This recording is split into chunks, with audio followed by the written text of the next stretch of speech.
What would you think if you discovered that a man in your village spent 15 years planting trees in the middle of nowhere and no one knew why until after he died?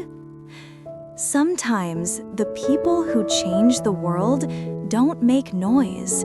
They don't brag. They don't wait for applause. They simply do what their heart whispers, even if no one ever sees it. Tonight, we come to the gentle, unforgettable story, the man who spent 15 years planting trees alone and what grew after he died. A story about legacy, patience, healing, and a love for the earth that lived long after the man who gave it. Let's begin.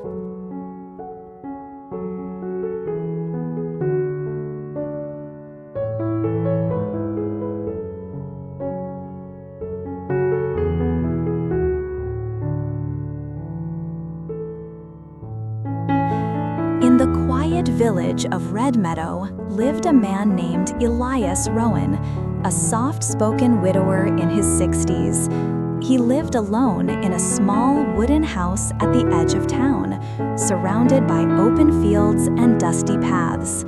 Most villagers saw him as odd. He spoke little, kept to himself, and often disappeared before sunrise. Some said he was lonely. Others said he was strange, but no one ever bothered to ask where he went each morning. Only the children noticed that his boots were always muddy and his hands always covered in soil. Every day, Elias carried a small sack over his shoulder and walked toward the barren hills outside the village, a place where nothing grew, not a tree, not a flower, not even tall grass. The land was dead, but Elias didn't accept that. He would kneel, dig small holes with his hands, drop in tiny seeds, cover them gently with earth, and whisper something the wind always carried away. He did this not once, not twice, but every single day for 15 years. Rain or heat, winter or storm, he never missed a day. People mocked him behind his back. What is that old man doing? Planting sticks in dead soil? He is wasting his life. But Elias never explained. He simply smiled softly and kept walking. One cold morning, the village noticed something unusual. Elias did not take his daily walk. By evening, the local baker knocked on his door. No answer. The lights remained dark. The next day, villagers found him peacefully lying in bed, hands folded over his chest, as if resting after a long life of quiet work. He had passed away alone. The village mourned politely, but not deeply. They knew him, yet they did not know him. Elias was buried on a small hill overlooking the land he loved, and that should have been the end of his story, but it wasn't.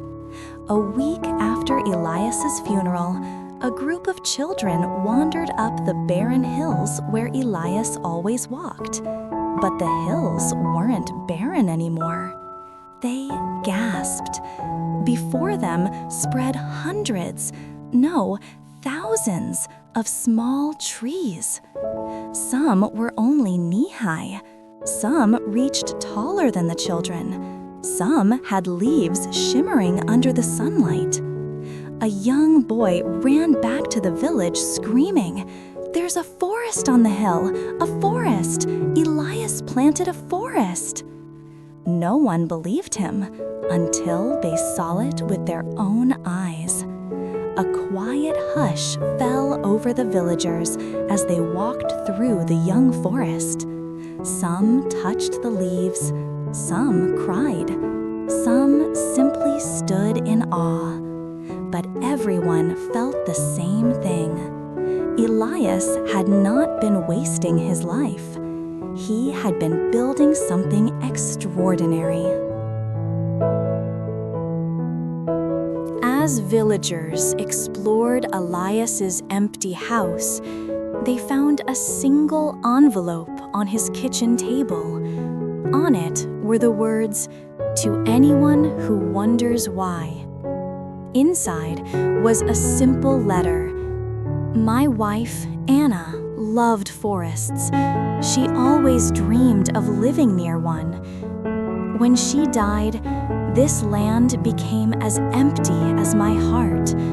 So each seed I planted was a promise to her that I would bring life back to the hill we once called home. The villagers read in silence, tears falling onto the paper. The letter continued. I knew I wouldn't live long enough to see the forest fully grown, but that was never the point. We plant seeds not for ourselves, but for those who come after us. At the bottom, he wrote, "Take care of the forest. It is my gift to all of you." Over the years, Elias's forest grew tall and strong. Birds returned. Wildflowers bloomed.